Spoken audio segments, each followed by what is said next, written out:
স্ত্রীকে চুমু দিয়ে জরিমানা গুনলেন সাইক্লিস্ট স্বামী।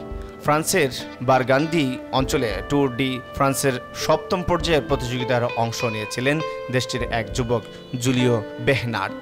সাইকেল নিয়ে অন্য প্রতিযোগীদের সঙ্গে এগিয়ে যাওয়ার সময় রাস্তার দুই পাশের দর্শকেরা করতালি দিচ্ছিলেন তাদের।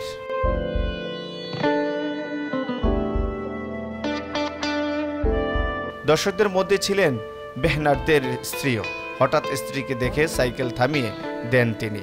এরপর এই ফরাসি সাইকেলিস্ট স্ত্রীকে জড়িয়ে ধরে চুমু খান। সম্প্রতি এই ঘটনায় বেহনার্দেরকে জরিমানা গুনতে হয়েছে, সেই সঙ্গে আয়োজকদের কাছে ক্ষমাও চাইতে হয়েছে।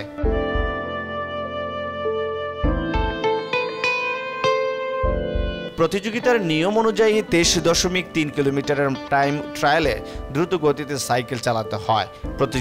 প্রতিযোগিতা চলাকালে সাইকেল থামিয়ে স্ত্রীকে চুমু খাওয়ার মাধ্যমে খেলার ভাবমূর্তি নষ্ট করেছেন তিনি।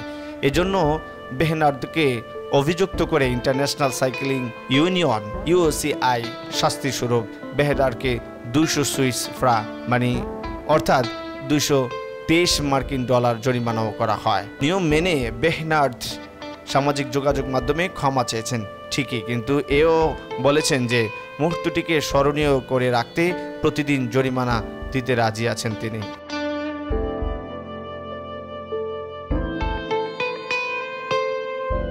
প্রতিযোগিতা শেষে একটি টেলিভিশন চ্যানেলকে দেওয়া সাক্ষাৎকারে বেহনার্দ জানিয়েছেন ওই মুহূর্তটি তার ক্যারিয়ারের সেরা সময় হয়ে থাকবে।